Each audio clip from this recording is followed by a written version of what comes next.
Bueno, muy bienvenidas y bienvenidos a esta nueva actividad que estamos realizando en el marco del primer mes nacional de la adopción hacia una adopción para por y con los niños, niñas y adolescentes, que es una iniciativa que hemos organizado con 11 otras instituciones en las cuales todos tenemos distintas actividades que organizamos y también realizamos individualmente, pero al mismo tiempo en colaboración. Después, al final del conversatorio, les voy a recordar las otras actividades que tenemos esta semana. Bueno, para comenzar, quisiera poner el video que hemos realizado con estos organismos en el que estamos promoviendo por primera vez la adopción, ¿no es cierto?, como una vía de restitución del derecho a vivir en familia y de muchos de los niños eh, que han sido declarados adoptables, de todos los niños que han sido declarados adoptables, y uno de los focos centrales de este mes es considerar, por supuesto, la diversidad y heterogeneidad de características de los niños que ha variado a lo largo de los años y que sabemos que eh, principalmente radica en un perfil de características vinculadas también al paso por los cuidados alternativos. Por eso también es tan importante este conversatorio, porque aborda no solo eh, la relación entre escuela y adopción, sino que también la relación vinculada a los niños que pasan por el sistema de cuidados alternativos y por distintos cuidados de acogimiento residencial o familiar. Vamos a proyectar entonces este video y vamos a comenzar de esta manera. Un segundito.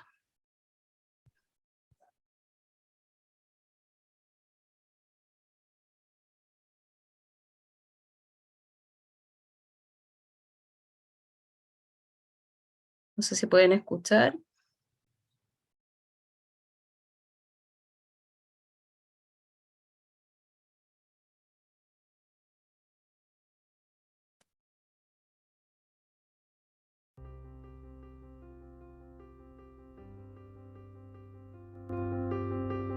Este 9 de noviembre celebramos el Día Mundial de la Adopción, una fecha que nos invita a reflexionar sobre la restitución de los derechos de niños, niñas y adolescentes de vivir en familia, en un ambiente cariñoso, seguro y protegido. Son ellos nuestra brújula, porque conducen nuestro quehacer y mirada de futuro. En esta fecha quisiera reafirmar nuestro compromiso con la adopción a través de una respuesta oportuna y eficaz que dé garantías de la idoneidad del proceso. Conocemos las barreras que existen, pero estamos trabajando para superarlas en virtud de una protección integral de derechos de la niñez y adolescencia. Desde esa vereda, el trabajo colaborativo en alianza público y privada es de carácter estratégico para nuestro servicio. Solo así lograremos hacer de la adopción una medida real y concreta que reunifique a las familias de Chile. Necesitamos una adopción que ponga al centro a los niños, niñas y adolescentes. Una adopción que responda a las necesidades y derechos de cada niño, niña o adolescente en función de su interés superior. La adopción es un vínculo de amor supremo que permite restituir el derecho de crecer y desarrollarse en familia. Una adopción que sea siempre la mejor alternativa para cada niño y niña, respetando sus tiempos y ritmos. Una adopción que garantice el derecho a la identidad y a la participación de los niños, niñas y adolescentes en sus procesos adoptivos. Una adopción inclusiva para los niños, niñas y adolescentes de cualquier edad, origen cultural, étnico o racial o situación de salud. Una adopción sin mitos ni prejuicios. Una adopción realista, cariñosa y colaborativa. Porque cada niño, niña y adolescente tiene el derecho a vivir en familia. Una adopción respetada como una nueva forma de construir familia y que transforme sus vidas para siempre. Una adopción diversa. Que reconozca todas las formas de ser familia y en igualdad de condiciones. Hija por adopción. Así es, una adopción que conozca, cuide y respete mis necesidades y derechos, al igual que el de todas las demás personas adoptadas. Los dejo invitados a reflexionar sobre la responsabilidad de la parentalidad adoptiva y a ser parte de una serie de actividades especialmente preparadas en el mes de la adopción. Muchas gracias a todas las instituciones por hacerlo posible. Un abrazo. Por una adopción para, por y con los niños, niñas y adolescentes.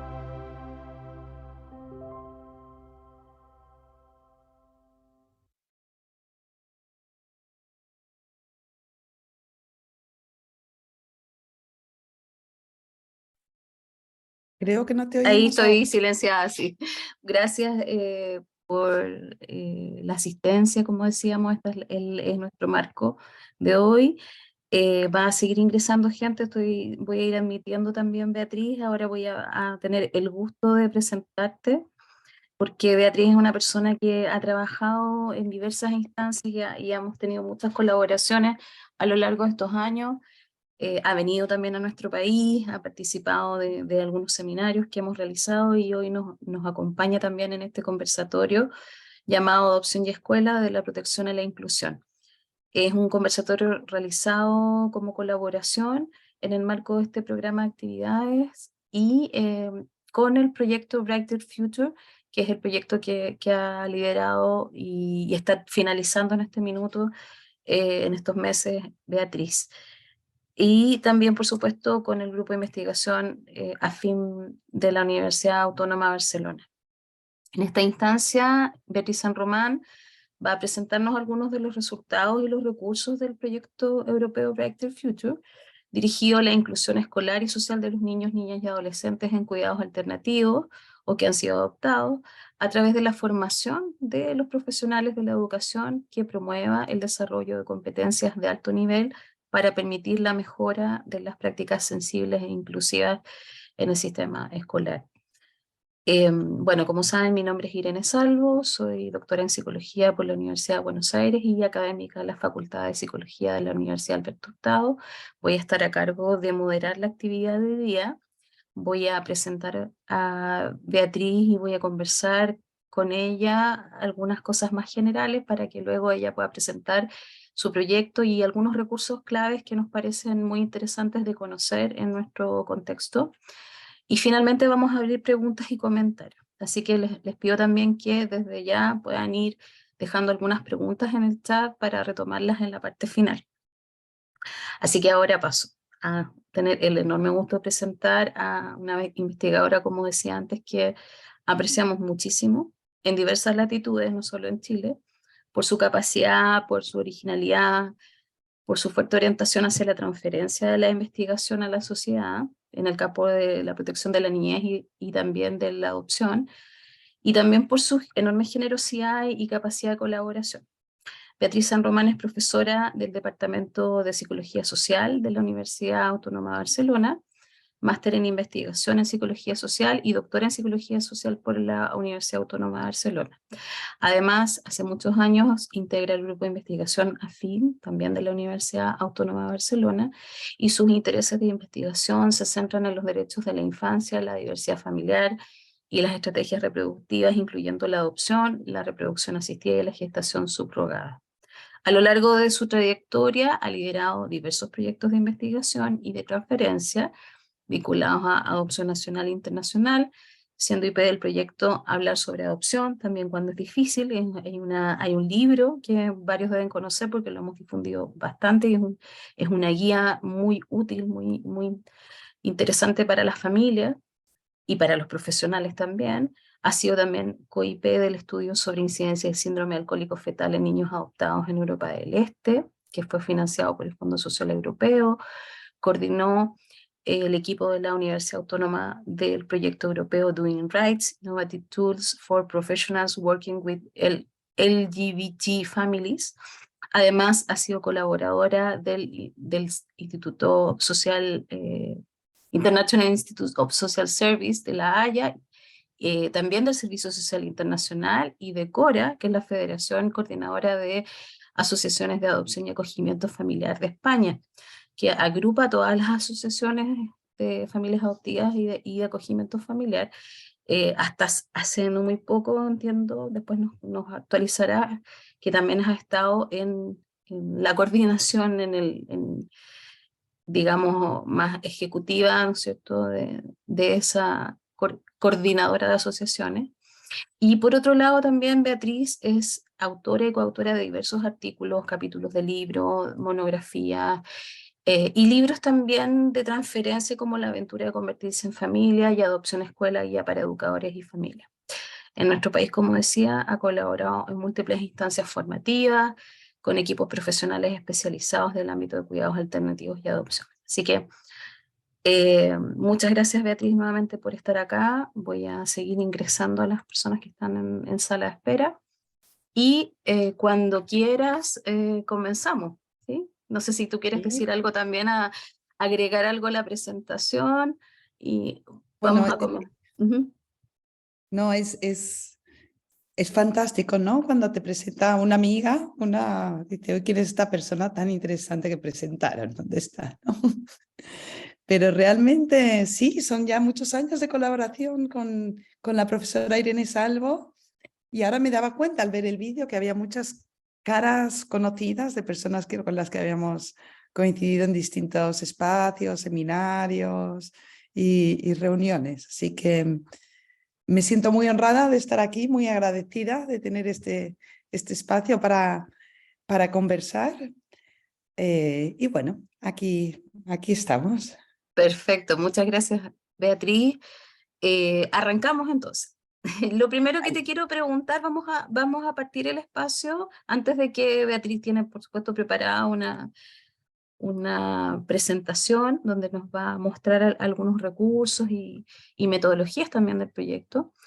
Yo quería preguntarte primero que nada, porque bueno, los investigadores siempre estamos pensando qué proyectos vamos a hacer, por qué los vamos a hacer, cuál es el sentido, cuál es la relevancia, cuál es la originalidad y cuál es el impacto, ¿no es cierto?, que va a tener un proyecto determinado. Eso es como lo que nos mueve también, ¿no? El sentido que nos hace que estemos en el campo de la investigación. Entonces, en ese sentido, quisiera saber qué es lo que a ti te motivó o por qué pensaste que había que hacer un proyecto centrado en el sistema educativo en relación a los niños, niñas y adolescentes en acogimiento familiar, residencial o que ya habían sido adoptados.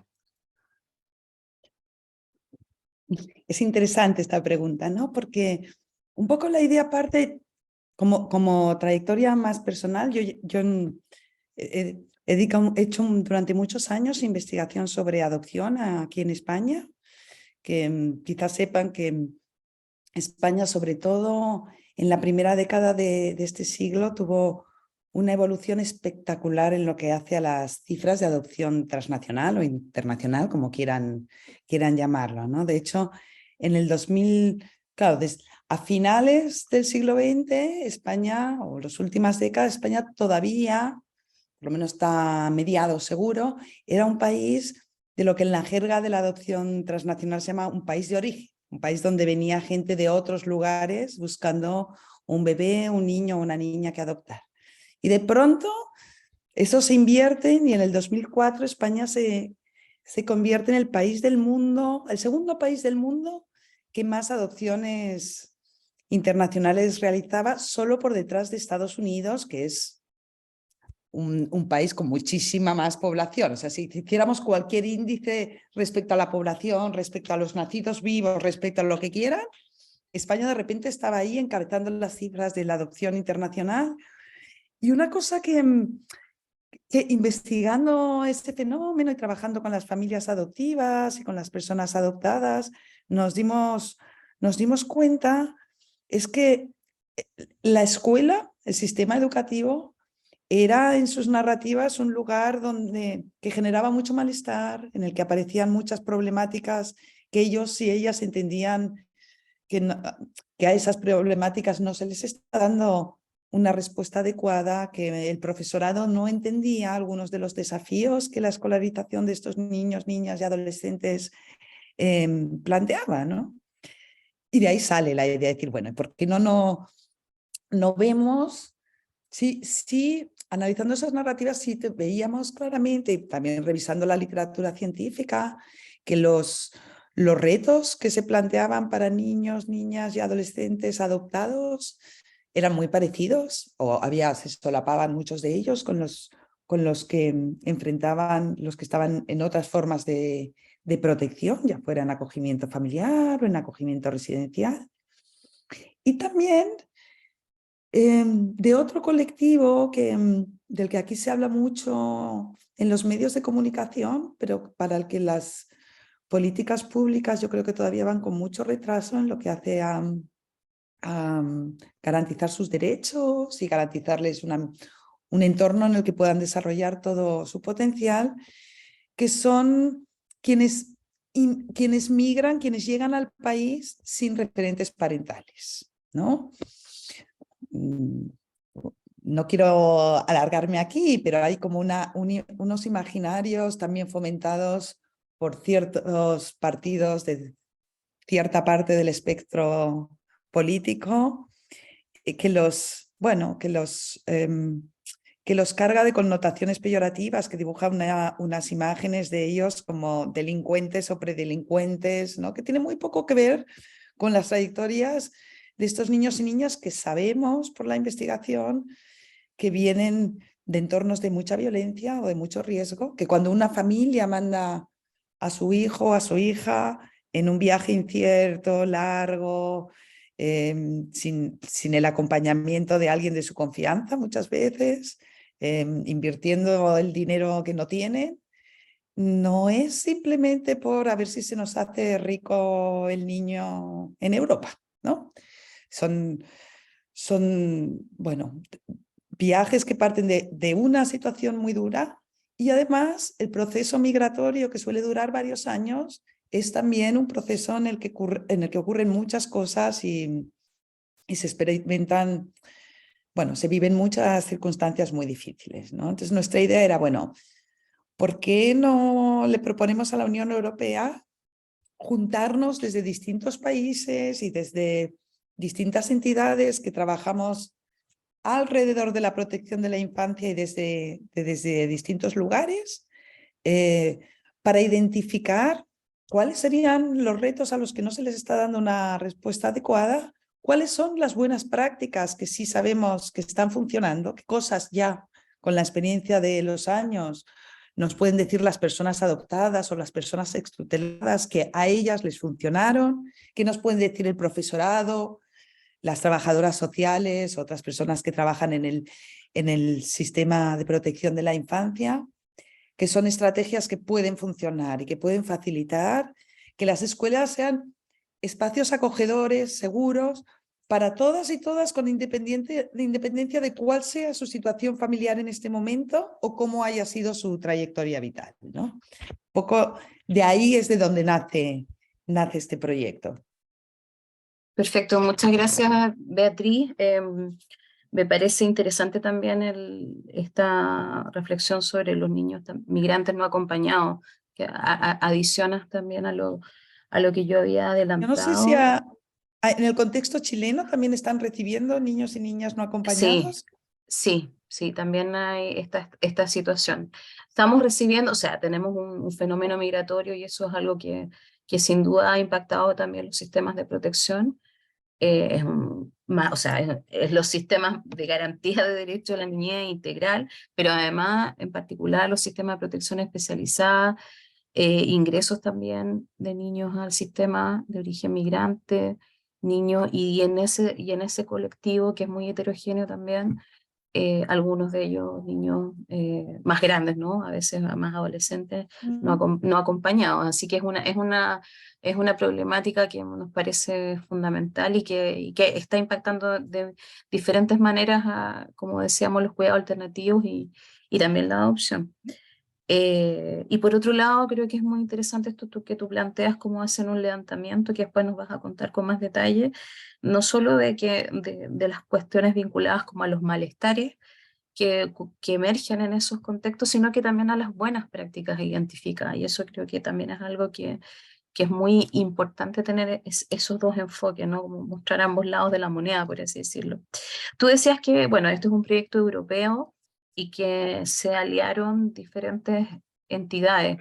Entonces, me gustaría que nos contaras primero cuáles son los partners que hubo en el proyecto Y también cuál fue la riqueza o los aprendizajes eh, o los resultados que crees que tienen que ver con elementos o culturales o políticos o de prácticas, no sé, que mostró ese intercambio entre países en el proyecto. Sí, es interesante, ¿no? Es una cosa que nos ha cambiado bastante en los últimos años, cada vez más en el contexto en el que yo trabajo, en España y en Europa. La financiación para nuestras investigaciones viene menos de recursos o de fondos nacionales y más de la Unión Europea. Entonces, la Unión Europea requiere que colaboremos con investigadoras e investigadoras y con entidades de otros países. Y al hacerlo hemos aprendido mucho, ¿no? Porque también de la diversidad de contextos, de la diversidad de respuestas que se dan, lleva también lleva a uno a cuestionarse muchas cosas, ¿no? Ahora hablabas de los niños, niñas y adolescentes que migran solos. Aquí en España la mayoría de ellos acaban en centros de acogimiento residencial y cuando cumplen 18 años acaban en la calle, porque tampoco empieza a haber algunos procesos, algunos programas de acompañamiento de transición a la vida adulta, pero al final son jóvenes que no tienen una red social, ¿no? Eso que la mayoría de nosotros hemos gozado de buscas trabajo de lo que sea y alguien dice, ay, mi cuñado tiene un restaurante y busca camarera, ¿no? E incluso las cosas más sencillas a la hora de moverse en sociedad, esa red que te acompaña de alguna manera. Y por ejemplo, con este colectivo, nosotras quisimos trabajar con Holanda porque tienen unas políticas, desde mi perspectiva, más avanzadas desde una perspectiva de derecho. Yo les pondré un ejemplo que a mí me impactó mucho, y es que empieza a haber varios casos, ya hay casos, ya hay jurisprudencia en la que al analizar la situación de un joven de 16, 17 años en esta situación, los jueces holandeses o las juezas han dictaminado que en aras del interés superior del menor, ese tan cacareado que nos sale siempre por todos sitios y que a veces es difícil de concretar, bueno, aquí hay una concreción muy interesante desde mi perspectiva. Les decía, analizando el caso de un adolescente en concreto que ha llegado de Holanda, ya sea de Kenia o de Siria, la jueza o el juez lo que sentencia es que en aras de su bien, de su interés, que es superior y que debería ser el principio primordial para tomar decisiones, lo conveniente es una reagrupación familiar. Entonces el Estado holandés paga el traslado de la familia que a lo mejor estaba en un país de África o en Siria para que llegue a Holanda a reunirse con esta persona, ¿no? Claro, desde la perspectiva de nuestro sistema y de ver cómo trata nuestra sociedad en España y nuestro sistema de protección a estos jóvenes, es como ¡puf!, te estalla la cabeza, ¿no? Porque nada que ver como lo estamos planteando aquí. Y sin embargo uno piensa, sí, es muy posible que lo mejor que le pueda pasar a esa persona que tuvo que emigrar sola es recuperar su entorno familiar. Claro que sí, ¿no? Bueno, lo pongo como ejemplo. Podría poner más, ¿eh? A mí me sorprendió mucho al principio del proyecto, hablando con las colegas de Reino Unido. En Reino Unido tienen desde hace ya muchos años un programa público por el que los centros escolares reciben por cada niño, niña o adolescente adoptado que tienen en las aulas, o adoptado o que está bajo la tutela del Estado en alguna otra forma de protección, el equivalente a casi 3.000 euros al año. Y ese es un dinero que se considera que está invirtiéndose para garantizar la equidad en el sistema educativo, ¿no? Que parte de esta idea de, bueno, si estos niños, niñas, adolescentes vienen en una situación de desventaja, porque como a todas las personas les ha marcado las situaciones que han vivido y sus primeros años de vida, bueno, han pasado por situaciones de lo que llamamos adversidad temprana, ¿no? Como por situaciones difíciles que han impactado su desarrollo, su forma de relacionarse con el mundo, sus aprendizajes y demás. Lo que hace la administración pública es decir, vamos a dar recursos a estas escuelas para que puedan invertir para garantizar los derechos de estos niños, niñas, adolescentes, ¿no? ¿Y en qué se invierten estos recursos? A veces se invierten en profesorado de apoyo, con mucha frecuencia se invierten en formación de todo el profesorado sobre el impacto del trauma, del abuso sexual, de lo que ¿no? de problemáticas más o menos específicas o que hacen a lo que el profesorado necesita para entender y decodificar correctamente las reacciones de este colectivo. O otro tipo de cosas, ¿no? Programas en las aulas, de control de la impulsividad, ahora están muy con la cosa del mindfulness, por ejemplo, de la que no solo se benefician los niños y niñas que pertenecen a este colectivo, sino toda la escuela. Pero en definitiva, de lo que nos está hablando, la mera existencia de ese recurso es de la toma de conciencia del sistema de, bueno, estos niños y estas niñas no son responsables de lo que les ha pasado, no lo son sus familias de acogida, no lo son sus familias adoptivas, pero sí que las personas adultas que estamos encargadas de su acompañamiento o de su educación, sí somos responsables y sí lo es la sociedad en garantizar una respuesta adecuada a sus necesidades. Y eso pasa por entender, que es un poco también lo que hemos hecho en el proyecto, que, por ejemplo, algunos comportamientos que en los centros escolares se leen como disruptivos y, por tanto, merecedores de un castigo, de una sanción, en realidad nos están hablando de otras cosas. Nos están hablando de inseguridades, de malestares, que hay que identificar y que hay que abordar, ¿no? Porque no conseguiremos que se sientan seguros y que se sientan bien en la escuela. Y si no conseguimos, si no somos conscientes de ello, y no conseguiremos tampoco que aprendan. Ese es uno de los ejes con los que trabaja este proyecto, es la conexión entre bienestar y aprendizaje. Un niño, una niña, un adolescente que se siente mal en la escuela, que se siente acosado, que se siente inseguro, que se siente aislado, que se siente cuestionado, es muy difícil que saque partido a las oportunidades de aprender que se le ofrecen, ¿no? Es muy difícil que desde ahí, desde el malestar, se abra a nuevos aprendizajes, con lo cual este es también como uno de los pilares que apareció como muy claro ya en las reuniones preliminares del proyecto, ¿no? Que queríamos trabajar desde ahí, de la misma manera que queríamos trabajar centrando el abordaje de las dificultades desde un enfoque relacional, no desde un enfoque, no sé cómo decirlo, conductual, de centrarnos, bueno, hay una conducta a erradicar o una conducta a fomentar, ¿no? Sino de entendernos a todas y a todos como seres sociales, que es en la interacción con los demás y en las relaciones como nos vamos construyendo, como vamos armándonos también de recursos para hacer frente a la vida escolar y a la vida adulta cuando llegue, ¿no? Será otro pilar fuerte del proyecto. Gracias, Beatriz. Me cuesta decirte Beatriz porque estoy acostumbrada a decirte Vi, así que se me va a salir de repente.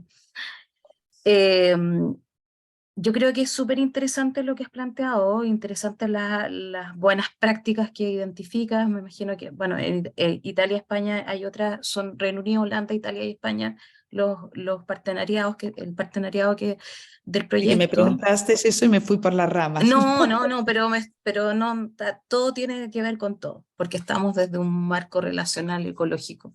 Eso te iba a decir también que es interesante esta mirada y fundamental, un enfoque relacional. Creo que que hay una cuestión que atraviesa probablemente el proyecto y conecta a todos estos países diversos y heterogéneos, y la mirada ecológica, que es algo que hemos conversado en otras instancias también, del proceso de acogimiento, de adopción, proteccional, y la relación con otros diversos subsistemas que están en permanente interacción en el mundo o los mundos de un niño, o niña o adolescente. Así que me parece súper importante que puedas como explicitar estos enfoques porque son claves y porque marcan de todas maneras también cambios de perspectivas, ¿no? O sea, efectivamente hay otros enfoques que han tenido sus aportes sin duda, pero que tienden a individualizar mucho más una determinada conducta o sintomatología, ponerla más en el niño como individuo y no entender que hay una serie de interacciones ahí que están influyendo y también interacciones en las que él influye, ¿no? Que hay una bidireccionalidad también en eso. De hecho, bueno, uno de los aportes que en este momento me gustaría destacar del proyecto fue la toma de conciencia, que era algo que muchas de nosotras conocíamos por nuestras propias trayectorias profesionales o familiares, ¿no?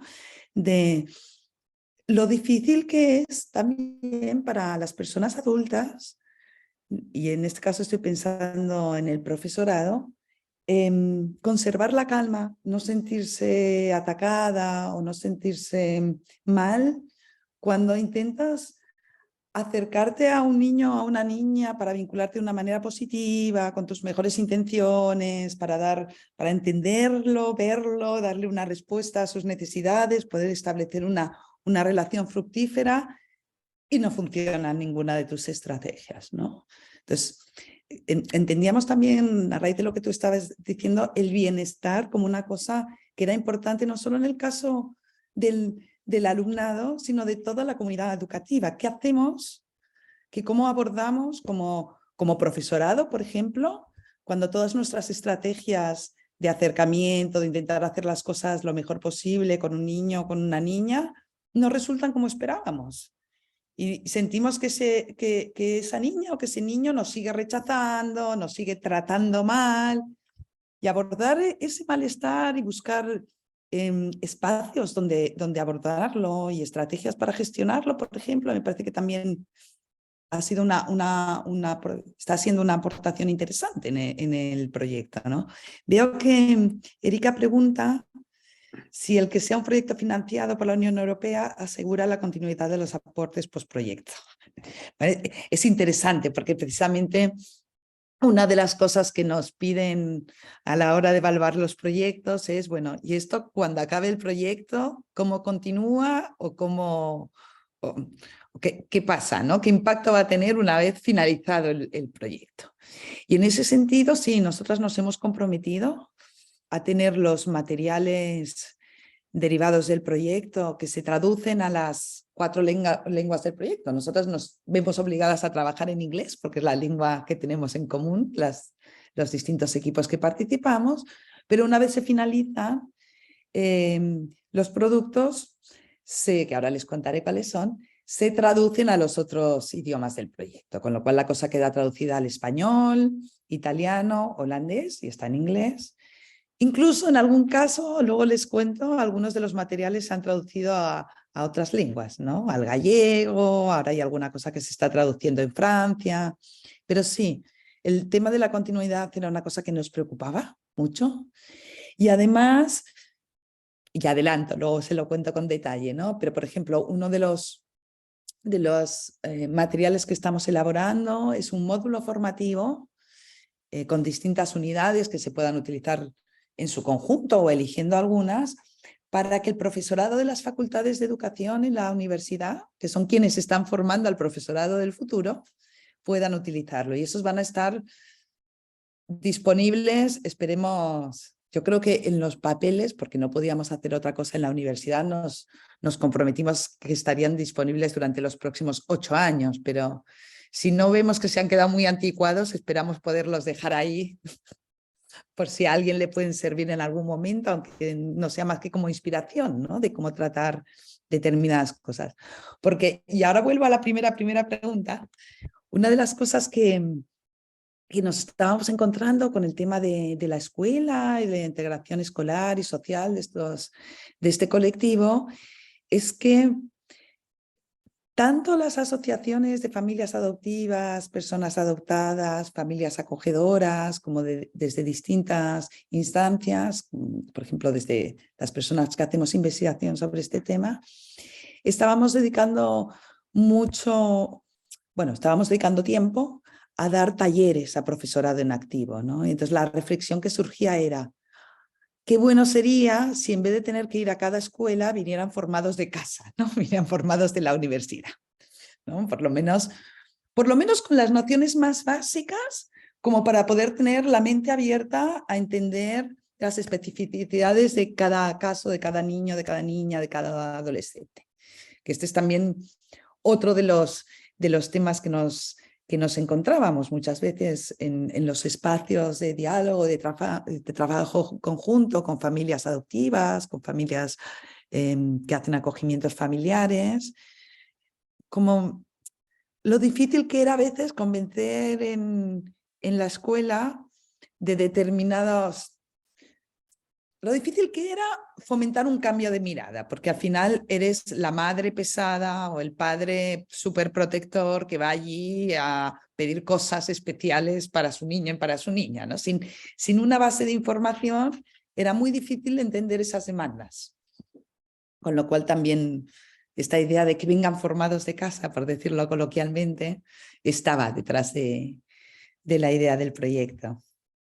Yo creo que es súper importante lo que estás diciendo. Por ahí también comentaba Paulina Ramírez el tema de la formación del profesorado y que, bueno, que tú comentabas también que en este programa de subvenciones que hay en Reino Unido, a veces, la gran mayoría de las veces, eso se orienta a un profesorado, pero un profesorado que ya egresó, o sea, que ya está ejerciendo, y acá estamos hablando también de la formación de grado, ¿no? que requiere tener estas instancias en un momento también de mayor apertura de los enfoques, de los paradigmas y de los contenidos específicos. Y es interesante porque esto también es algo que se ha tomado en el programa del mes de la adopción. Por ejemplo, la Universidad Silva Enríquez hizo con el Servicio Mejor Niñez unas instancias orientadas a estudiantes de Derecho, de Psicología y Trabajo Social, no de educación, pero también es uno de los, por supuesto, está abierto también a que fueran estudiantes de educación. Nosotros también lo estamos haciendo mañana en Psicología, en el grado, porque realmente creemos que esto tiene que formarse desde mucho antes, así que me parece genial, y cuando estén esos recursos, por supuesto, los vamos a difundir también para que acá podamos hacer uso de ellos. Seguramente van a ser muy aportativos. Acá es lo que decía Erika, ¿no? También este tema de pregrado en todas las carreras, también en el ámbito de la salud, de los profesionales de la salud, es otro gran tema, hay gran pendiente y necesidad enorme que tenemos. Así que me parece genial.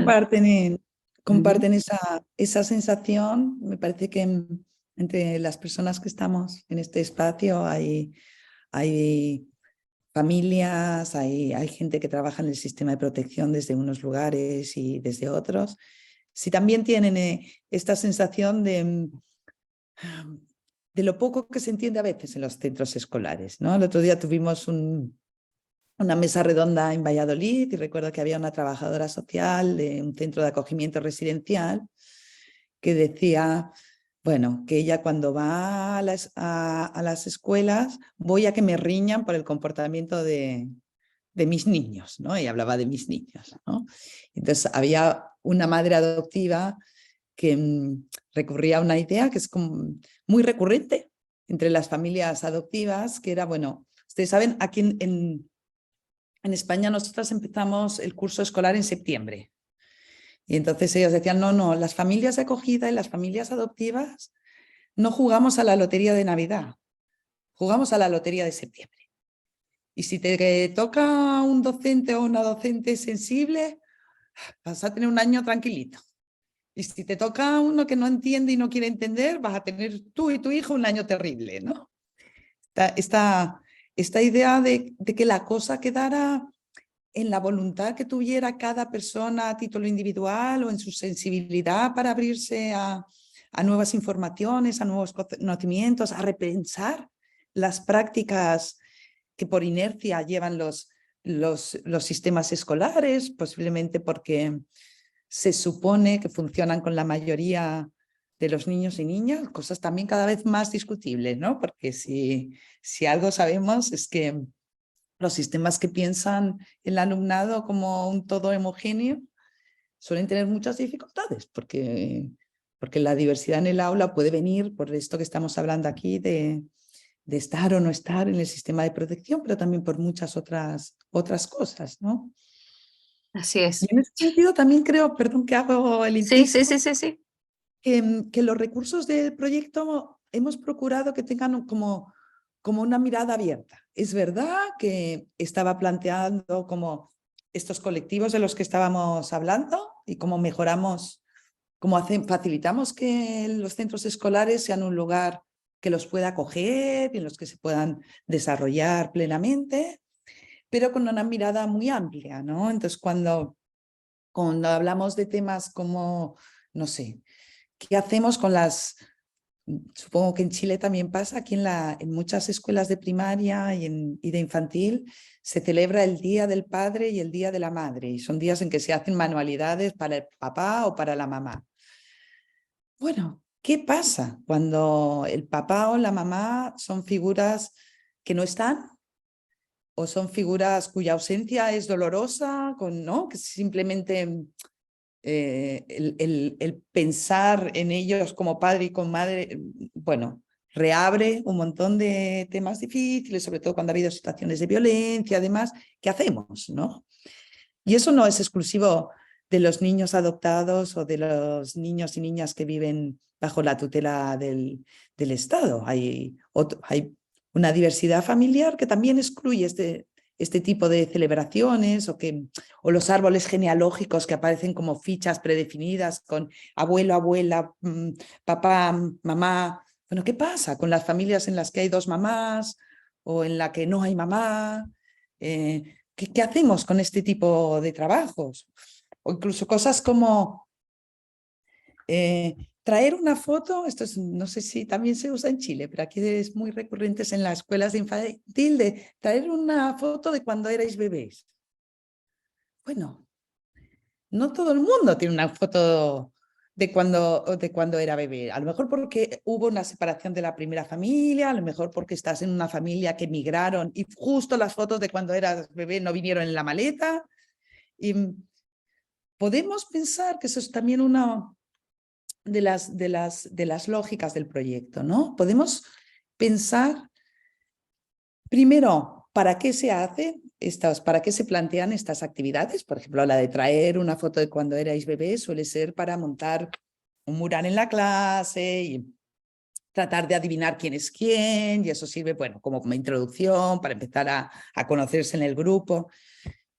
Y no podemos pensar una alternativa más inclusiva, porque decir traer una foto de cuando eras más pequeña o más pequeño, ya cabe todo el mundo. Pues si no la tengo, me la hago hoy, la llevo mañana y ya es, ¿no? Todo el mundo tiene una foto en el móvil de cuando era más pequeño que ahora, ¿no?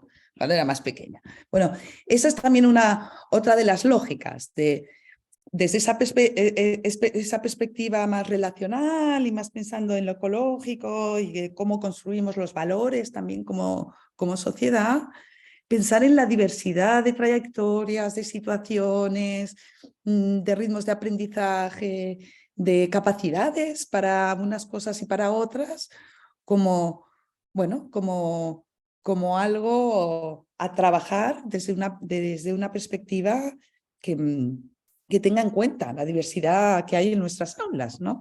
Que no es una novedad, pero que muchas veces queda como eclipsada por esa mirada homogeneizadora de qué se tiene que hacer, con qué ritmos, ¿no? Cómo tienen que funcionar las cosas, qué cosas están bien vistas o mal vistas, ¿no? Hay también una parte muy interesante en la que y ahora ya me adentro un poquito en la presentación, pero de la que hemos aprendido mucho de los equipos de Holanda, particularmente de la Fundación Faros, que es una fundación que trabaja por la igualdad, pero trabaja sobre todo con personas refugiadas, personas migrantes, y muchas veces con infancia y con jóvenes que migran sin referentes parentales, ¿no?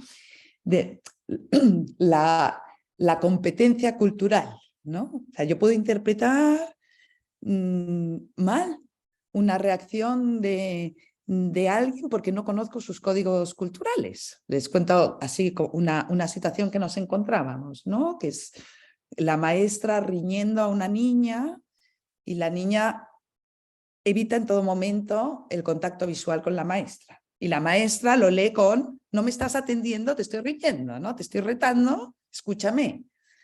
Claro, desde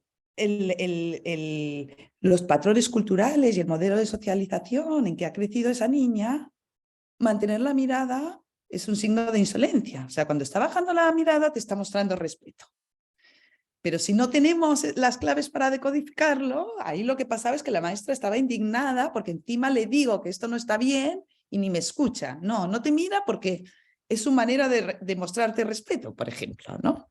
Entonces, bueno, en ese sentido, con la gente de Faros hemos aprendido mucho y además en su plantilla tienen a muchas personas que llegaron al país como refugiadas y que hoy son parte importante, y yo creo que maravillosas talleristas. Yo he disfrutado mucho con los talleres que hemos hecho con ellos, porque una de las cosas que no les he contado es que en estos proyectos europeos, además de trabajar colaborativamente, de repartirnos, bueno, el trabajo de campo o el trabajo con otras personas y con otros grupos para ir conformando los contenidos y para ir haciendo investigación, programamos actividades de aprendizaje colaborativo en las que nos desplazamos los distintos equipos, pues una vez a Holanda, otra vez a Inglaterra, otra vez a Italia, y hacemos durante 4 días más o menos una formación intensiva.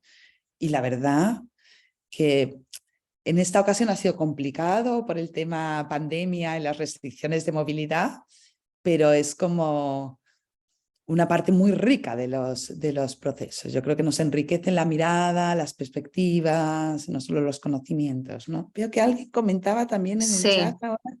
Lo que pasa es que cuando tú estabas comentando, bueno, ahí está Susi, que la saludamos, que está desde Argentina, y esto del online nos permite también conectar con otros países hermanos, así que gracias también por el comentario tuyo. Paulina agregaba esto que comentabas del Día de la Madre, Día del Padre, las fotos, que acá también se pide a veces fotos del embarazo o fotos de incluso la ecografía, dependiendo de las asignaturas que le toque al niño, lo que quieran trabajar, ¿no? Y Claudia agregan que también que en su caso le pidieron una foto por cada año de vida de su hija, lo cual, claro, es un desafío enorme de reconstrucción, de búsqueda, donde muchas veces esos registros no están, dependiendo también de las edades en las que los hijos son adoptados, ¿no? Y ahí destaca la colaboración que tuvo también de la unidad de adopción y de la institución para poder empezar a reconstruir eso, ¿no? Qué bueno que que fuera posible esa colaboración, ¿no? Pero también podríamos empezar a pensar, bueno, ¿para cuántas otras personas en esa situación? Que no sé cómo fue el proceso, Claudia, y ojalá tuviéramos tiempo para tomarnos un café y conversarlo, ¿no? Pero no sé cómo fue el proceso en vuestro caso y en el caso de tu hija, pero para muchas de estas personas es doloroso y es inquietante el saber que o no van a poder hacer la tarea, van a recibir muchas preguntas de por qué no han podido hacerlas. Es como una exposición absolutamente innecesaria, ¿no? Que es también otra de las cosas que hemos trabajado mucho en el proyecto, es cómo manejamos las historias personales de estos niños y niñas que están en el sistema de protección, ¿no? Yo recuerdo en uno de los grupos focales que hicimos para ver cómo habían sido las experiencias en el paso educativo, recuerdo a una chica joven que contaba que ella era adoptada y que que recordaba que cuando estaba en la escuela, su mamá le había contado a su profesora pues ciertas cosas de su pasado antes de la adopción, y bueno, eso que a veces ocurre, ¿no? La profesora la había comentado en el café, la había comentado y al final toda la escuela sabía de su trayectoria, ¿no? Y la recuerdo especialmente a esta chica porque lo explicaba de una forma muy gráfica. Decía, yo me sentí como si le hubieran enseñado mis bragas sucias a toda la escuela. Mis bragas, dicen ustedes, mi ropa interior. Sí. Bueno, como también, o sea, poder entender que lógicamente cuando hay, y cuando no los hay también, pero con más frecuencia cuando hay alumnas y alumnos en el sistema de protección o adoptadas en la escuela, van a surgir preguntas en el aula y que además está bien que surjan porque la escuela también es un espacio donde aprendemos de lo social y de cómo funciona nuestra sociedad, la convivencia, de los derechos, del acceso a derechos y demás. También darles elementos de reflexión y recomendaciones de cosas que hemos visto que funcionan al profesorado sobre cómo responder a estas preguntas, satisfaciendo una curiosidad que es legítima y que además es bueno que les podamos explicar a niños y niñas cómo funciona el sistema de protección, que los niños y niñas tienen derecho a crecer en familia, que cuando por lo que sea no pueden crecer en familia, los estados tienen que protegerlos, todas esas cosas, sí, o sea, retirando el foco del caso particular de ese niño o niña. Y teníamos recogido ya de antes, pero volvió a salir en el proyecto, la dificultad del profesorado para hacer eso. Y en gran parte porque niños y niñas no suelen preguntar, ¿por qué Catalina fue adoptada? En realidad preguntan por qué la verdadera mamá de Catalina no la quería, ¿no? Y a partir de ahí la profesora o profesor entra en shock y no sabe qué decir. ¿Y cómo hacemos para explicar esto que decía ahora, el derecho a crecer en familia, quitando el foco y marcando los límites de la privacidad, ¿no? En el bien entendido de que seguramente durante la infancia padres y madres son custodios de esas historias personales de sus hijas e hijos, pero que solo a ellos corresponde el gestionar con quién las comparten y hasta dónde. Quizá la excepción sería, y ese es otro tema que también está en los materiales del proyecto, que se necesita en la comunicación entre la escuela y las familias, o la escuela y las personas cuidadoras principales, por ejemplo, en el caso de niños y niñas que viven en centros residenciales, ¿qué necesita el profesorado para entender y dar respuesta a las necesidades? Pero siempre dejando por delante de esto es una información confidencial que se transmite con un objetivo, pero no puede ser tema de conversación en la charla del café con las colegas de trabajo, ¿no? Me parece muy importante esa, bueno, es una tensión que también observamos muchas veces acá, que compartimos, y me parece muy importante también esta distinción entre lo privado y lo que se debe comunicar con un objetivo estratégico también, y el respeto también, así como a la preservación y a la historización, a la legitimación de la historia del niño también, el derecho del niño a definir con quién, cómo, y con sus padres debe y quiere comunicar lo que requiera de su historia. Así que es uno de los temas que sin duda que nos va a aportar los recursos.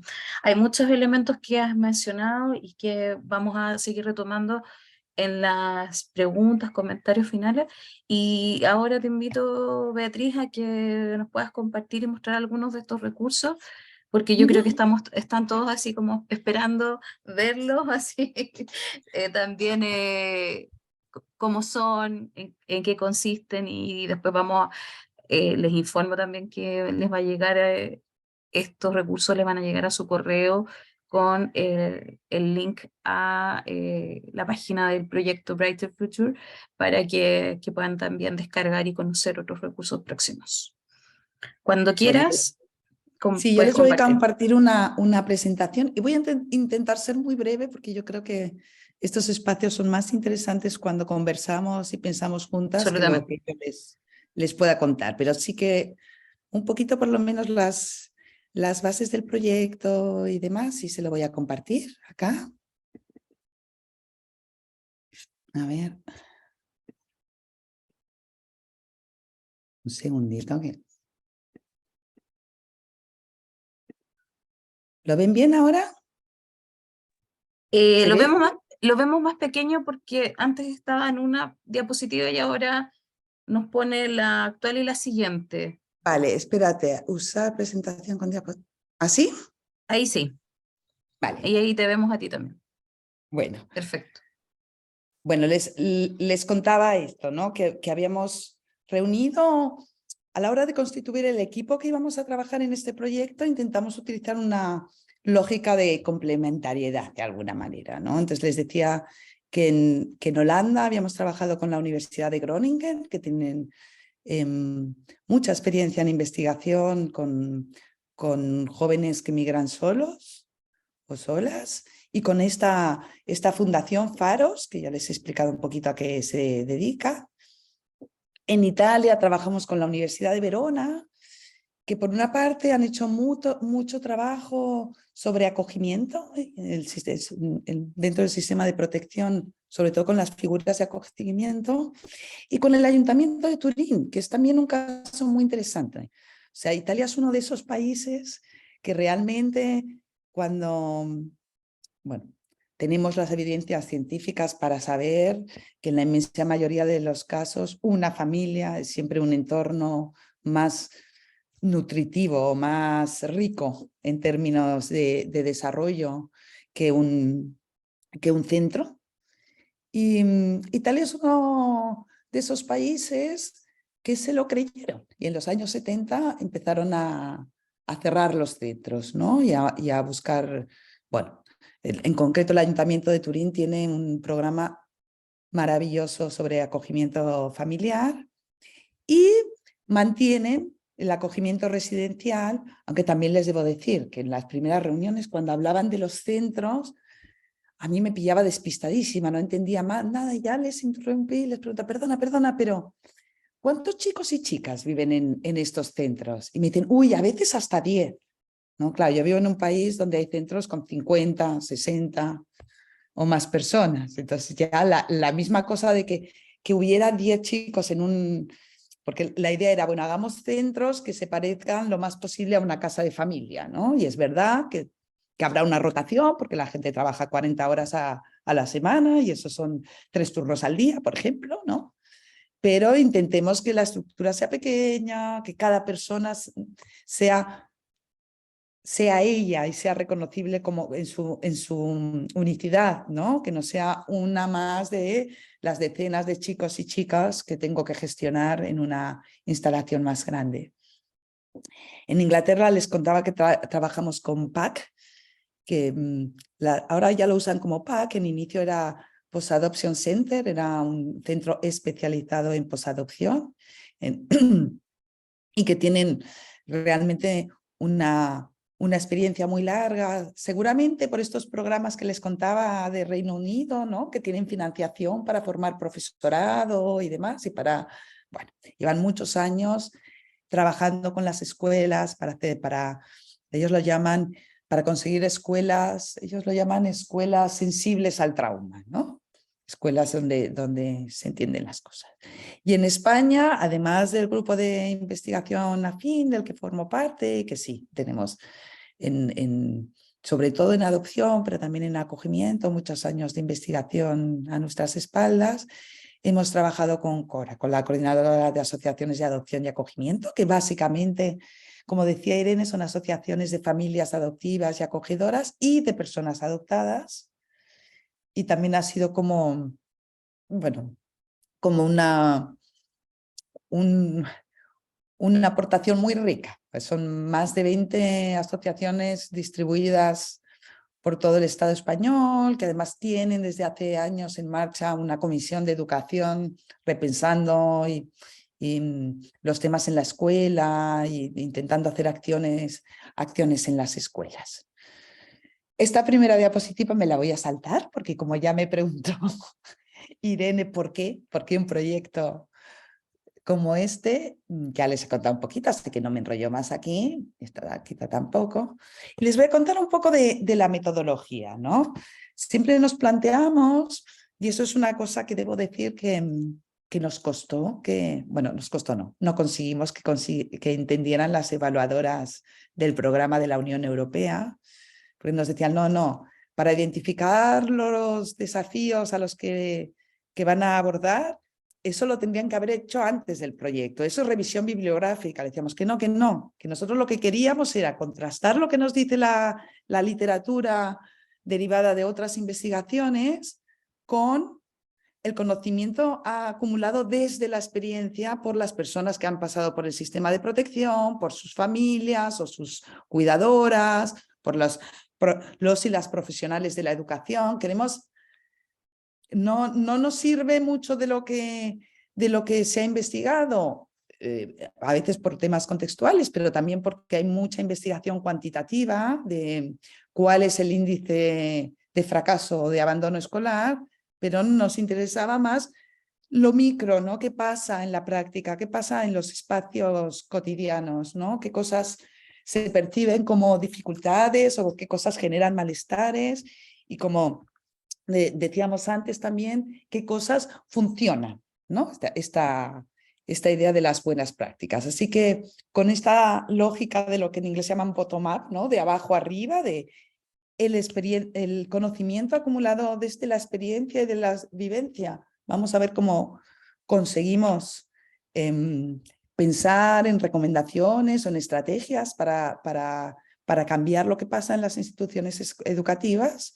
Empezamos con eso, con un análisis de cuáles eran las necesidades entendidas como los desafíos, lo que ponía en riesgo el bienestar de las personas o que pudieran desarrollarse plenamente en la escuela, y cuáles eran las buenas prácticas. Y aquí hicimos un repaso de nuestro propio material de campo, pero hicimos también mucho trabajo en cada país con grupos focales, con personas extuteladas, con profesionales. También, como les decía, para ver cuál era su conocimiento acumulado y, para mapear las buenas prácticas y poderlas analizar conjuntamente y ver si eran extrapolables o transferibles a otros contextos. Que esa es también una de las dificultades inherentes a este tipo de proyectos, ¿no? Sobre todo a la hora de desarrollar los materiales. Bueno, no siempre la terminología, ni siquiera las figuras de protección de la infancia o las figuras de apoyo en el sistema educativo son semejantes, pero de alguna manera sí encontrábamos que algunas de las cosas que se habían demostrado efectivas en Italia podían ser aplicadas en los demás países y, bueno, ya en otros contextos, así con todo. Entonces, lo primero que desarrollamos es este pequeño manual para profesionales de la educación, que ahora se lo enseñaré un poquito más, que ya ven, es un libro chiquitín. Yo lo tengo en libro, pero está, por supuesto, disponible para su libre descarga en internet como PDF, y ahora les hablaré un poquito. Después este módulo formativo para las facultades de educación, que ya les había comentado. Y el último producto que estamos empezando, el último resultado que estamos empezando, lo llamo producto porque es la terminología de los programas de la Unión Europea, y una pensaría que hacemos como que estamos ahí como en una cadena de montaje fabricando productos, pero no, todo lo cuidamos mucho, aunque los llamemos así. Será en realidad una biblioteca online, también en cada uno de los idiomas del proyecto, de recursos en forma principalmente de documentos muy cortos, 2 páginas, 3 alguna vez, sobre temas específicos. ¿Y por qué esta biblioteca? Por un lado, porque nos parecía también una forma de hacer llegar contenidos concretos a docentes en activo. Y por otro lado, porque y creo que eso, ahora no tengo el chat abierto porque está la presentación, pero alguien comentaba, no recuerdo el nombre, no sé si era Susi o quién, que cuanto más una intenta explicar en la escuela, a veces es como contraproducente, ¿no? No sé, bueno, por ahí, creo que iba por ahí la cosa, ¿no? Esa idea de que a las familias, que muchas veces son, yo cuando tengo encuentros con el personal docente, sobre todo a propósito de casos concretos o lo que sea, intento transmitir esa idea de difícilmente vas a encontrar a alguien más experto en esta niña o en este niño que su familia, ¿no? Que se ha dedicado a observarlo con cariño, a intentar entender qué pasa en cada momento, que ha probado ya muchas cosas y demás. Pero sí que es verdad que muchas veces, y esto también lo digo ahora desde mi experiencia como madre, cuando mi hija estaba en el sistema educativo, bueno, es muy difícil, o a veces, no digo que sea muy difícil, pero en muchas ocasiones nos encontramos con docentes que desconfían de la información que aportamos nosotras, ¿no? Pues somos las madres o padres sobreprotectores que quieren que su hijo, ¿no? Quieren que a su hijo se le dé un trato especial, ese tipo de cosas. Entonces también nos parecía que esos documentos cortos que vienen con su logotipo de la Unión Europea y demás, tienen también la posibilidad de quizá poder abrir una nueva forma de diálogo, ¿no? Decir, mira, creo que lo que estamos haciendo en la escuela no funciona, quizás si te lees este documento sobre, no lo sé, sobre el impacto de la exposición al alcohol durante el embarazo, vas a entender mejor lo que le está pasando a mi hija, o sobre, por ejemplo, en Italia, no lo he dicho antes, pero el Ayuntamiento de Turín, las trabajadoras sociales del Ayuntamiento de Turín, una de las cosas en las que se han hecho muy expertas es en abuso sexual en la infancia.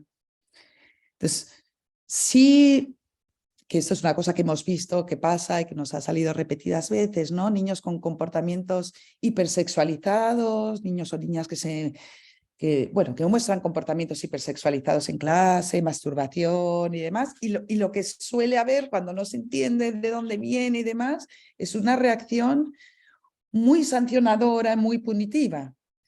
Dice, bueno, a lo mejor si llevas una cosita diciendo, mira, a los niños que les ha pasado esto con frecuencia tienen este tipo de reacciones, y de la experiencia lo que hemos podido recoger es que estas pautas o estas estrategias pueden ser útiles. Quizá puedes establecer el diálogo con la escuela o puedes promover, facilitar cambios en la escuela de una manera más fácil. Es triste, ¿eh? Porque también hay esta cosa que yo creo, les decía antes, ¿no? De cómo empoderamos a las familias de acogida, a las familias adoptivas, para que sus voces sean escuchadas. Pero a veces está bien tener algún apoyo de alguna voz externa, ¿no? Que respalde lo que la familia está diciendo. Bueno, les presentaba aquí, hay un primer, que no sé si ven aquel cursor, de Identifying the Challenges, ese fue un primer informe que hicimos como para identificar cuáles eran los retos cuando estábamos hablando de la inclusión escolar de estos colectivos, como para tener un primer punto de partida en común. Y luego ya el manual que les enseñaba, ¿no? Que está en todos estos idiomas, que como les decía, está ahora también en gallego, porque el gobierno regional de Galicia financió la traducción y lo ha repartido por las escuelas, cosas que bueno, realmente nos hace mucha ilusión. Y este manual está organizado como en distintos bloques, ¿no? Un primer bloque sobre cómo entender el impacto de la adversidad temprana, qué entendemos por adversidad temprana y qué comportamientos o qué situaciones se pueden dar en las escuelas que solo se entienden entendiendo el impacto de la adversidad temprana. ¿Cómo facilitar que estos niños y niñas tengan un paso productivo, aprovechado y feliz por el sistema educativo, ¿no? Y que pasa también por esta cosa de cambiar el foco de la disciplina y el que entren en el molde que se supone, de lo que se supone, con empezar a pensar cómo hacemos para darles oportunidades de sentirse capaces, de sentirse aceptados y valorados, ¿no? Esa es una de las cosas también que era como muy, muy claro en el conocimiento acumulado por profesionales y por familias, ¿no? Cuando un niño o una niña tiene dificultades en la escuela, del tipo que sea, tiene dificultades en la relación con sus pares porque tiene problemas para gestionar la impulsividad, o cuando tiene problemas en el aprendizaje, me da igual, de las matemáticas.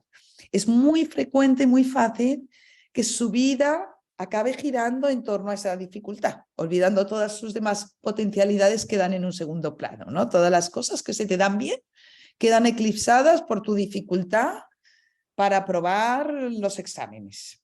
Y entonces, habrá que repensar esto, porque las personas necesitamos tener un autoconcepto positivo de nosotras para tirar adelante y para recuperarnos de las frustraciones y para poder automotivarnos, pero eso pasa por tener experiencias en las que sentirse útil, sentirse capaz, sentir que el esfuerzo ha sido recompensado, ¿no? Y cuántas veces la idea esa de unos estándares que quizás son inalcanzables en un momento determinado para una persona en concreta, la coloca en una posición en la que siempre está en defecto. Recuerdo, por ejemplo, esos casos de aquí en España, con la adopción transnacional o internacional, hemos tenido casos de niños o niñas que vienen de otro país, en el que a lo mejor han estado en un centro con poca estimulación, poco saber, y tienen un cambio de país, un cambio de idioma. Apenas llegan, los metemos en la escuela y pretendemos que estén sentados en la silla 6 horas al día escuchando unas explicaciones. Es ciencia ficción.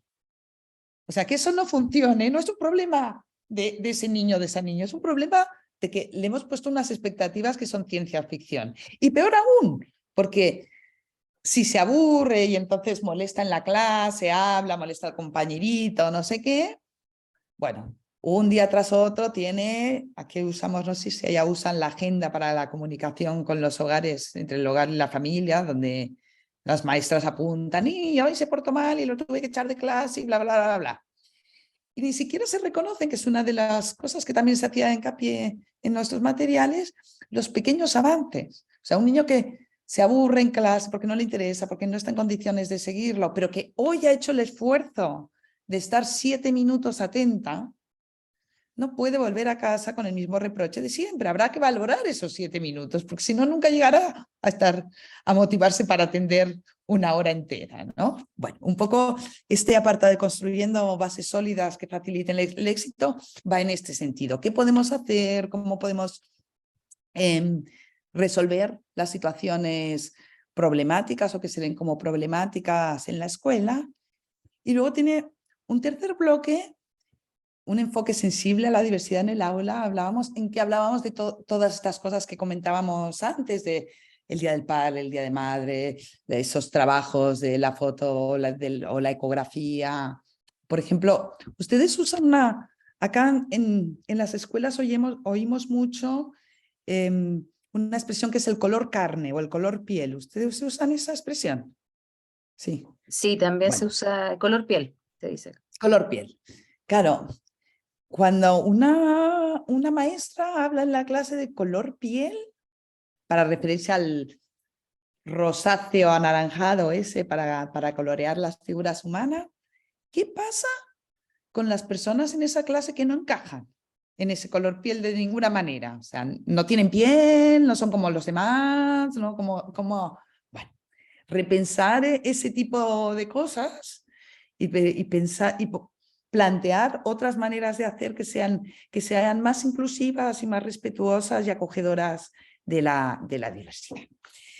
Paso entonces, les he presentado el primer informe de identificar los desafíos que queríamos hacer frente con el proyecto, el manual este que les enseñaba ahora.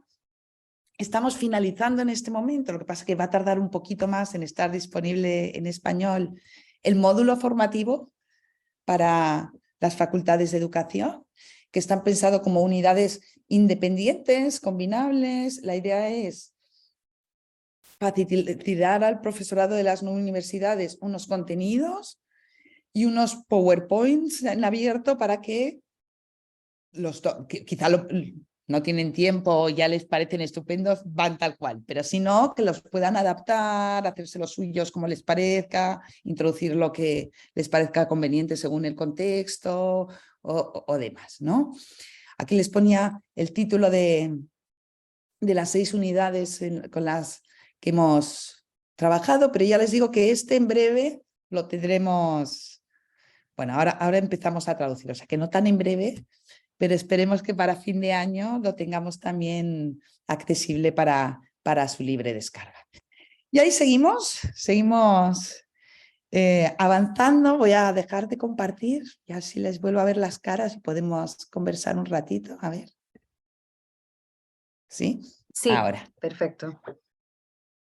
Bueno, muchísimas gracias, Beatriz, porque yo creo que, bueno, después vamos a mandar estos recursos, pero sin duda que es un recurso muy valioso, que bueno que en Galicia se ha podido traducir y también encargarse de la reproducción impresa de este material para enviar a las escuelas. Creo que es una incidencia y transferencia fundamental. Me parece genial que el proyecto esté teniendo esos impactos, y creo que nosotros también necesitamos ese tipo de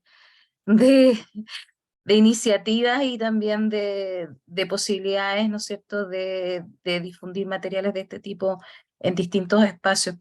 Hay muchas cosas que tú has señalado que van en línea también con la conversación inicial, en términos de, a mí me gusta mucho la idea de la sensibilidad, ¿no? Como enfoque sensible al trauma, sensible a la diversidad, sensible al humano en general, a todo esto que hace mucho más complejas las cosas, pero que la enriquece en términos de la diversidad que existe siempre en cualquier comunidad, y en una comunidad educativa.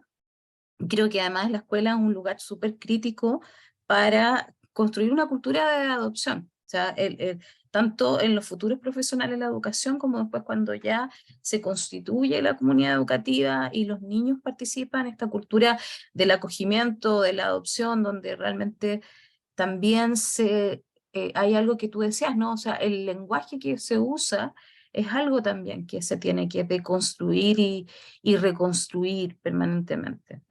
Hay como esto del color piel, me parece genial porque efectivamente es algo que pasa muchísimo, y más aún cuando tenemos una diversidad cultural y racial creciente también en nuestros países.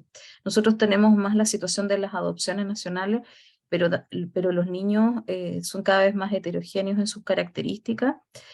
También tenemos niños que tienen diferentes orígenes étnicos. Nosotros somos un país multicultural, aunque cueste a veces reconocerlo. Parece que hay una idea de uniformidad muy grande, y en la práctica tenemos muchísimo etnia conviviendo y coexistiendo.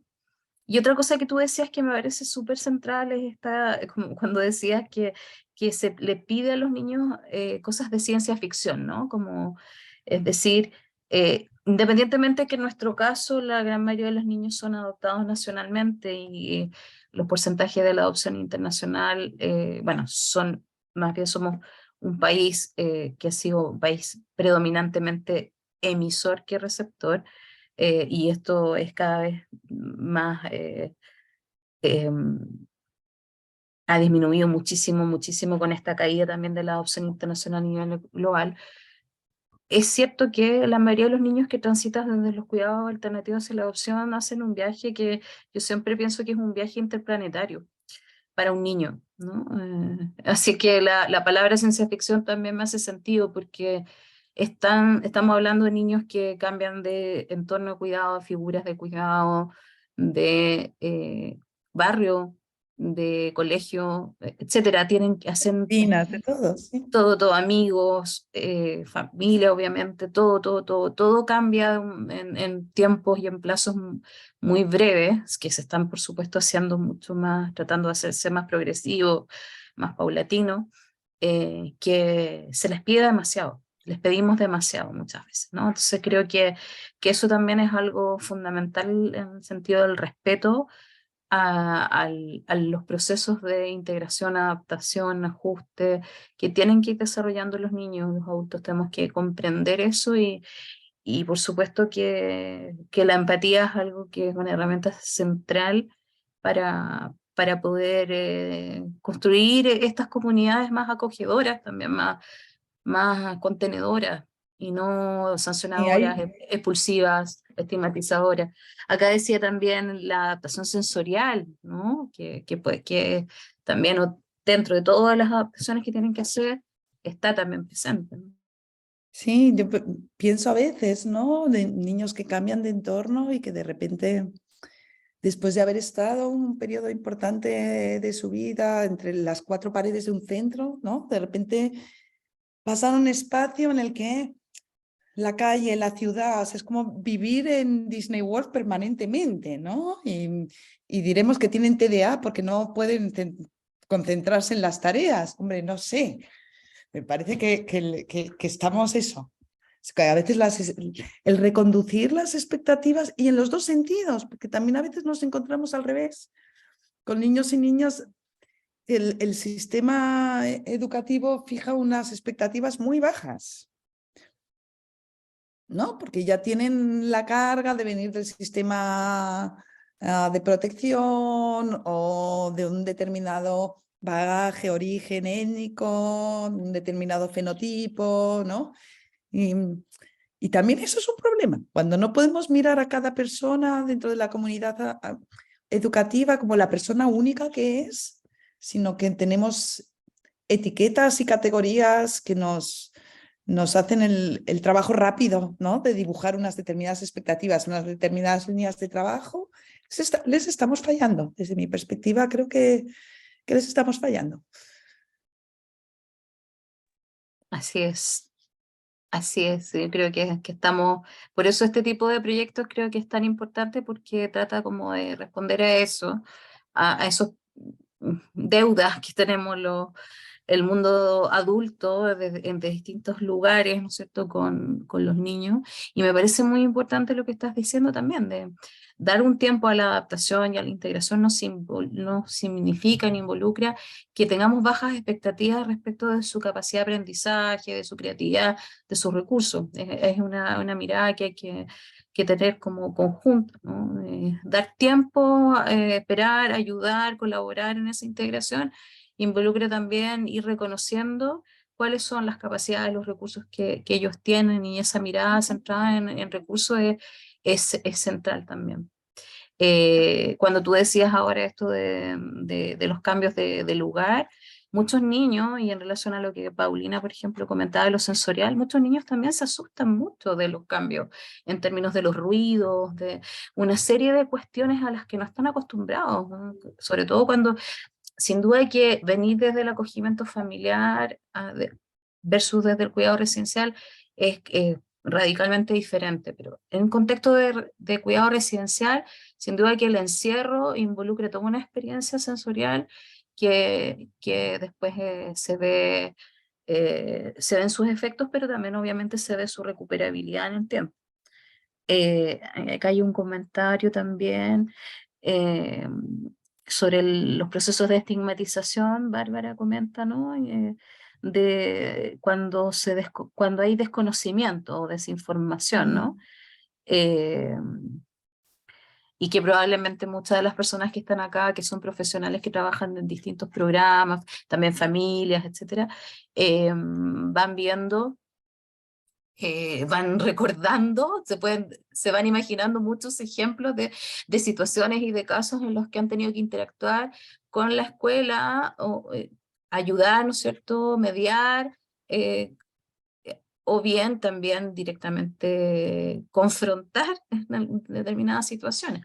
Las familias también, creo, tienen muchas veces en relación a la escuela, me parece que algunas también intentan tener un rol educativo en ese sentido, ¿no? Como se ponen, que es algo que me parece súper importante, pero al mismo tiempo es pesado tener este rol como de tener que estar educando ellos, ¿no? Cuando es al revés, debería estar como el sistema ya abierto a eso. Entonces ahí también me parece, cuando te decías esto de los recursos como un complemento, se suman a apoyar ese rol educativo que muchas veces tienen que hacer para ir informando, dando a conocer los temas, que en la medida que los profesionales se han formado desde un primer momento y nuestras sociedades y culturas educativas sean más inclusivas, creo que ese rol no va a recaer tan pesado en las propias familias, ¿no? Aquí también, bueno, ahí Paulina se está despidiendo. Entonces, no sé si alguien quisiera comentar, hacer alguna pregunta. Estamos ya en un momento como vamos a ir cerrando, tenemos unos minutos más, pero me gustaría que pudieran comentar o preguntar. No sé si alguien tiene una pregunta sobre los recursos, algún mensaje también importante que creen que es importante que nosotros podamos como dejar de este espacio. Aquí está Edith, que levantó la mano. Adelante, Edith, ¿puedes activar tu audio? Sí. Hola, hola a todos. Oye, mira, sí, en realidad cuando comenta todas estas situaciones, ¿cierto? Uno dice, de alguna forma soy mamá adoptiva, ¿cierto? Y de alguna forma uno le ha tocado vivirlo, que no entendieron en el colegio, que tú le explicaste al psicólogo del colegio, y después le componerle la misma canción que le trae malos recuerdos, y no son capaces, y hay cero sensibilidad, te das cuenta, en el tema de decir, ¿sabes qué? A mi hijo esto le está haciendo mal, lo está vulnerando. Mamá, ¿por qué le dice eso a su hijo? ¿Por qué le dice a la mamá gorrión que no sabe hacer nada bien? ¿Te fijas? ¿Ah? Y tú, a pesar del apoyo, por ejemplo, que tuviste yo en nuestro caso, desde la unidad de adopción con Jimena, tuvimos un apoyo súper importante. En el colegio no hubo caso, y finalmente tú como papá dices, ¿sabes qué? Cambio a mi hijo de colegio. Tan simple como eso, porque no están dispuestos ni siquiera como personas, ni hablar de como profesionales, ¿cierto?, de sensibilizarse frente a la situación de otro ser humano. Y fíjate que tal vez lo que me gustaría comentar es que lo que a nosotros adoptamos un niñito, a nuestro hijo a 5 años y medio, en donde él ya tiene muchos recuerdos, mucha historia, sabe mucho más que nosotros, te fijas, y él nos ha enseñado mucho más a nosotros, esta cosa de sentirse orgulloso de su historia. ¿Ah? Cuando yo veo que mi hijo, ahora con 11 años, él es capaz de sentarse con sus amigos y decirle, yo soy adoptado, o cuando una amiguita le dice, oye, lo que pasa es que no, yo ahora tengo mamá nomás porque mis papás se separaron, y seguramente el papá no se hizo cargo. Tenemos algo parecido, yo soy adoptado. Cuando él es capaz de sentirse orgulloso de su historia, de sus experiencias, de su vida, y también él es capaz de comunicarlo con sus compañeritos de colegio, con sus amiguitos, ¿te das cuenta? Tú sientes que hay un asumir, ¿cierto?, su propia historia, un asumir sus experiencias de vida, ¿cierto?, y que no son mejores o peores con otras. Es lo que le tocó vivir, ¿te fijas? Y que si de ahora puede rescatar cosas positivas de eso, me parece fantástico, maravilloso, y me parece increíble este trabajo que están haciendo, porque efectivamente, por lo menos acá en Chile, lo que a mí me ha tocado vivir como experiencia, que al pobre por cambios de casa y otras cosas lo he tenido que cambiar varias veces de colegio, te encuentras frente a la misma situación, en donde no hay la sensibilidad, donde no está la experiencia por parte de los profesores, como para poder enfrentar a estos niños que tienen una experiencia de vida distinta y que además, no sé, de pronto tienen esta reticencia al aprender cosas nuevas.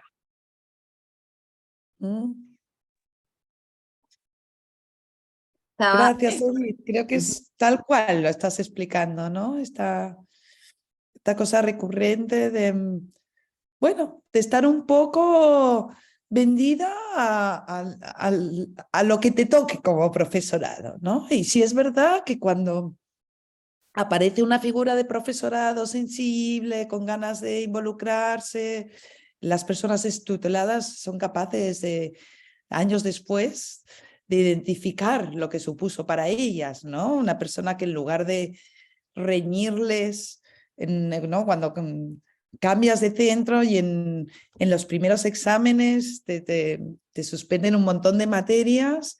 Y me recuerdo una chica que decía, no, para mí fue un cambio, porque la profesora me llamó a una tutoría no para retarme, para reñirme, sino para decirme, y bueno, ¿cómo crees que podemos ayudarte? Es un cambio, ¿no? Es como, pide tú, demanda tú, o sea, o por lo menos que tú puedas pensar qué es lo que necesitas y tener una voz en lugar de una sanción porque no llegaste a lo que se suponía que tenías que llegar, ¿no? Entonces es verdad que lo pongo como ejemplo de que cuando el profesorado a veces marca una diferencia muy fuerte. Una figura de profesorado comprometida y sensible, muchas veces un punto de inflexión en las trayectorias escolares de estas personas, ¿no? A mí me sigue pareciendo que no tendríamos que estar sujetas a la suerte de que te toque una de estas personas, que los cambios tienen que ser más a nivel institucional, organizacional y demás. Pero realmente pueden ser facilitadores de los procesos de resiliencia, tienen un papel fundamental ahí que pueden desempeñar, ¿no? Y qué pena que muchas veces, como contabas ahora, Edith, sea lo contrario, que sentimos que es como una barrera más que hay que superar, ¿no? Ahí comentaba también en el chat Claudia Fraga que su experiencia es diferente, ¿no? Que en su caso la escuela de sus hijos tomó el desafío de avanzar con su hijo y trabajar conjuntamente. Entonces, pero vuelve el tema del azar, ¿no? De la voluntad y del azar finalmente en qué escuela, qué profesional, y yo creo que este cambio más estructural, institucional, es lo que va a permitir que sea también más equitativo la respuesta y más, en ese sentido, no que tenga que homogeneizarse, pero sí volverse más justa, equitativa y no azarosa, ¿no? Así que me parece súper importante también lo que decía Edith de cómo los niños, y a mí es algo que particularmente me interesa mucho siempre, es la agencia de los niños también en su relación con la escuela. Y cuando hablamos antes de la privacidad, al mismo tiempo, la decisión de cada niño, niña o adolescente en distintas edades y en distintos momentos, de ellos ir también integrando distintos aspectos de su historia de vida y de su origen y también de su sentido de sí mismo y de su adopción, para compartir con otros y también, porque hay entre comillas una comunicación de la adopción que el niño también va a hacer en el espacio escolar, así como en otros espacios lo va haciendo con personas que están por fuera de su núcleo familiar. Entonces, creo que también es muy bonito cuando los propios niños van aprendiendo. Ellos son los que también van generando una serie de herramientas para ir abordando muchas situaciones también en las cuales no van a estar sus papás directamente, van a tener que poco a poco ir aprendiendo eso y decidiendo qué contar y cómo hacerlo respecto de su historia y de sí mismo. Así que me parece que también es un bonito ejemplo de eso. Lorena comenta que Lorena es coordinadora de la unidad de adopción de la región metropolitana, que es la más grande del país, que han asumido también el desafío de avanzar en los colegios y tratan de insertarse, pero que la heterogeneidad efectivamente es enorme, ¿no? Y Claudia dice que agrega, ¿no?, a lo que había comentado antes, que no fue sencillo, pero que en las etapas tuvieron que recurrir a la unidad de adopción para que mediara, ¿no? Este lugar como de mediación que tú también comentabas que ocurre también en otros contextos de los profesionales del ámbito psicosocial en el espacio escolar, ¿no? Así que bueno, no sé si alguien quisiera comentar algo más, tú misma, Beatriz, si quieres decir algo que quisieras, con lo cual quisieras ir Si hay cerrando. alguien que quiera hacer alguna aportación, algún comentario. No, yo me quedé ahora pensando, ¿no?, leyendo las experiencias de las familias, como a veces la experiencia escolar, o sea, el paso por el sistema educativo es también, es difícil para estos niños y niñas, pero es difícil para las familias que se sienten juzgadas, fiscalizadas, ¿no?, como denostadas, porque seguramente si tu hijo se porta mal es porque tú no lo estás haciendo bien como padre o como madre, ¿no? A mí me gustaba en esto que les contaba, que no sé, ahora ya no sé si les conté a todos, fue justo antes de entrar a ti, Irene, que tuvimos unas jornadas en la universidad, en otra universidad, la Universidad de Valladolid, y en una de las mesas redondas había una trabajadora de un centro que está haciendo cosas muy fantásticas, Santiago 1 se llaman, si lo quieren buscar, con una mirada mucho más abierta sobre lo que es la protección y lo que es el acompañamiento a la vida adulta, que era esta trabajadora que decía: yo voy a la escuela que me riñan, y entonces decía: ¿y sabes qué? A veces cuando me dicen, ay, es que hoy se ha portado muy mal, ¿no? O hoy me ha contestado mal. Y le dije, sí, y el martes me contestó mal a mí, yo no te llamé, ¿verdad? Es como, no. Esta cosa que a veces se percibe desde la escuela como echando balones fuera, que decimos acá, ¿no? Como buscando responsabilidades afuera que no pasen por cuestionar qué podemos hacer para mejorar las cosas, ¿no? Que sería un abordaje más positivo para todos que la búsqueda de culpables o de responsabilidades de lo que no sale bien.